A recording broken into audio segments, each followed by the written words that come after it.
Hello everyone, Zellerant here, and for today's video on Uma Musume, as the Gemini Cup is going to be starting here in a day and people are starting to finalize their aces for the Gemini Cup, I thought now would be a great time to talk about the next champions meeting, as once your aces are done, you should be working on your parents and grandparents for the next one. And so that next champions meeting is going to be the Cancer Cup, and with that, we're going back to the Tokyo race course.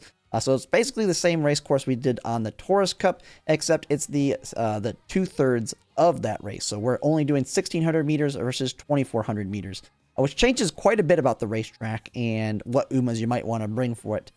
So with it being 1,600 meters, it's going to be a mile instead of a medium, which means you want to get that mile S spark counterclockwise, so left-handed. Good conditions instead of firm. So now you actually want to trigger wet conditions for the green if you want that power skill versus firm conditions. Summer, so summer runner instead of spring runner, and then sunny.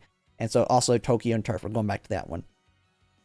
And so this actually changes quite a bit about what people are going to be bringing, especially now that Seiyun Sky is available, because that's really activating frontrunners to be pretty much the meta choice for this race. And so we can kind of take a look at the Tokyo race course here to kind of get a feel of what we can expect with it. So like I said, it's the second half, not second half, but the 2/3 of the Taurus Cup. So on the Taurus Cup, we started all the way down here and then raced all the way around, up and down and through the finish line. So you take off that third, and then we have just starting here, and then we go around and then finish. So much shorter. But it doesn't just change the fact that the racetrack is shorter, but it also changes where the phases are. So if we actually look at the Taurus Cup down here, we have the mid-race that started in that first corner and lasted all the way until right before the last corner right here, which is when the late race started. And so a lot of skills activate in whether they activate either in the final corner or like late race in that. But up here, now the late race activates just at the very end of the last corner. It's still on a corner, barely, but then it goes right into a straight on the late race, and then the last spurt's also on a straight here. And so that kind of changes who you're going to want to bring. One thing that you automatically know from this is, if you've seen in my prior videos, Maruzinski and Taiki Shuttles was good because the late race started up here right before or right after the final corner started. Problem is, it's much farther away now, and so it makes theirs not as good still going into this race. But yes, Seiyun Sky, who I've talked about, who's going to be very good because it just requires it to be late race and a corner, which means it will activate right as we go into the late race here, making it the top skill, which is, like I said, why frontrunners are probably going to be our meta choice for this race going forward. It doesn't mean the other racers can't win. It just means they have one of the best acceleration skills for this race, and so you're probably going to see them dominate the race. And so that's what I kind of want to talk a little bit more about here as from frontrunners. But first, I actually want to talk about another Uma and how they're not just the only options you have, because one of the biggest things with Seiyun Sky's ult is it requires you to be in first place, so only one person can activate it. And if they fail that wit check, they're not taking off, and neither are any of the other frontrunners. And so that brings in the opportunity for your pace chasers or others that may have opportunities to take off here, or a little bit before or a little bit after it, to potentially be the ones to win when the front runner fails. And so one that I really like, and one that I'm going to be bringing, is also another end closer still. Narita Taishin, who's very good at the Gemini Cup. He's also going to be very good going into this one as well, in the Cancer Cup. But not because of straightaway spurt, because that requires them to be on the last spurt. So it'll still activate on it, but there's just such a much shorter distance for it. So this isn't the big value in it. It's Nemesis that's actually the big value on her ult. Increases velocity with the smoldering ambition when moving up from a position towards the back of the pack on the final corner. This one's an increased speed on that final corner as she's making her way towards the front. So all she has to be is on the final corner and within the back half or back chunk of the race, and then overtaking someone.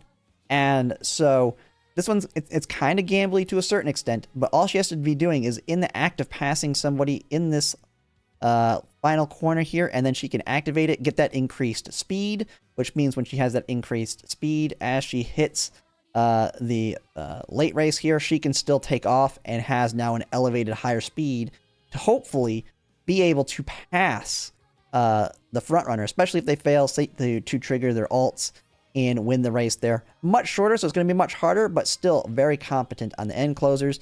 And you have a similar situation with your pace chasers and late surges as well. But the big ones that are going to dominate are going to be your front runners.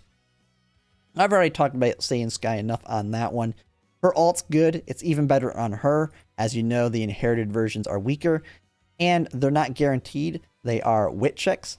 Saiyan Sky, if you use her, what's great is if she's in first place and hits that point, she's guaranteed to activate her ult, and if she activates her ult, she's most likely going to win. Very good Uma to use for this race if you can build her stats, which luckily being a mile is going to be much easier. This one's going to be a much more free-to-play friendly because you don't have a very strict stamina stats you want. You want to get to that 600 range, but 600 is half as much as the 1200 you're wanting to try and hit for Gemini Cup, which means it's going to be much easier to get 1200 speed and high power and hopefully much higher wit to activate skills.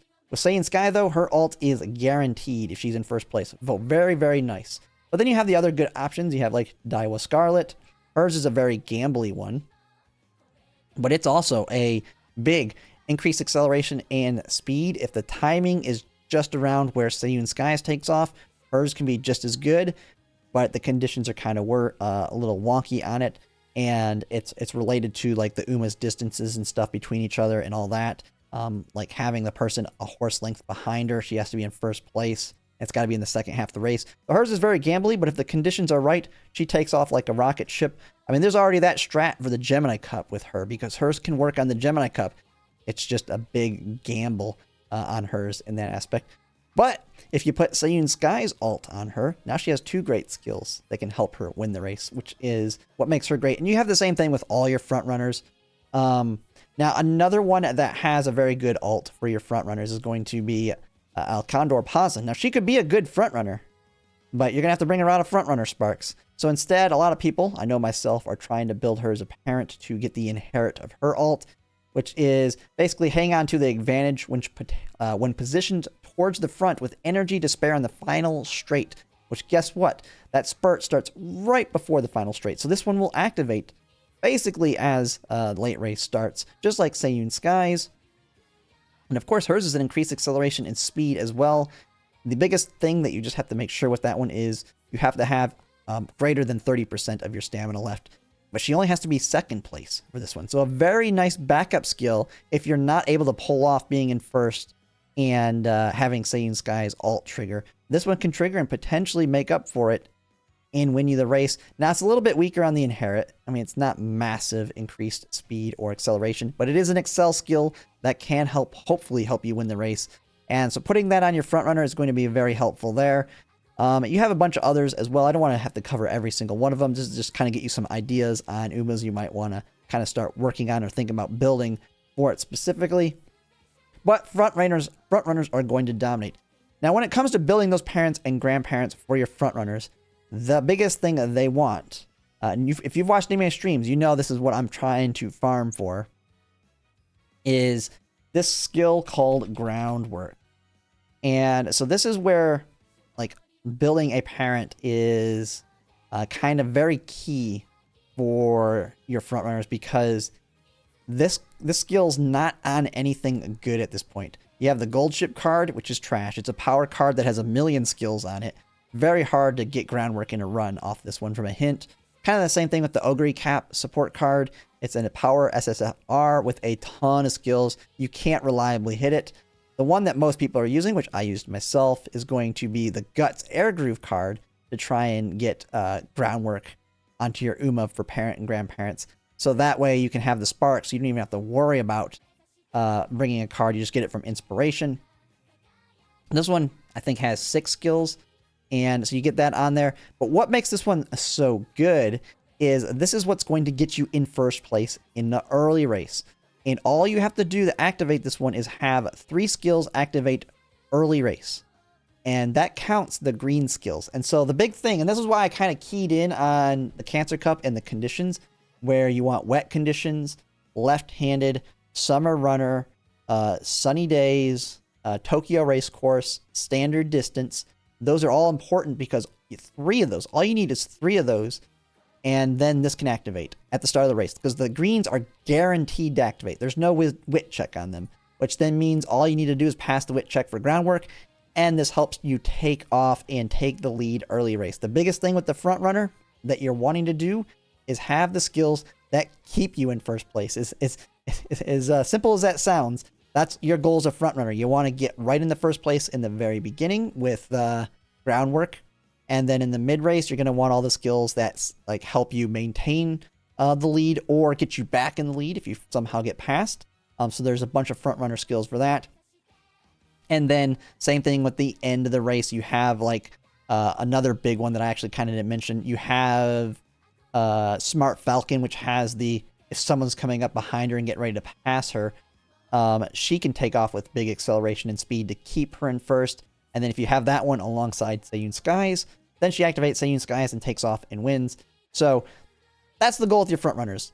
But we'll go more into depth in this in the future. I probably already talked a little bit more for just kind of trying to do a quick overview of the Cancer Cup. So with that, we'll kind of end it here. One of the big things is Cancer Cup is going to definitely be a more RNG heavy, like I said earlier, in that because you don't have that strict stamina requirement, while your whales are going to be able to easily get max stamina, very high power, most likely max power, and a high wit, your free-to-plays will be able to hit max speed. They're going to be able to get decent power because they're not having to hit stamina a million times, and then also decent wit.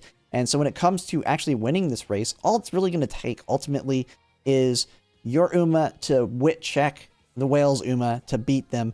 And so while they will have that advantage, it's not as strong as the Gemini Cup where you got the whales that have 1200 speed, 1200 stamina, 1000 power, 400 wit versus you with maybe 1000 speed at best.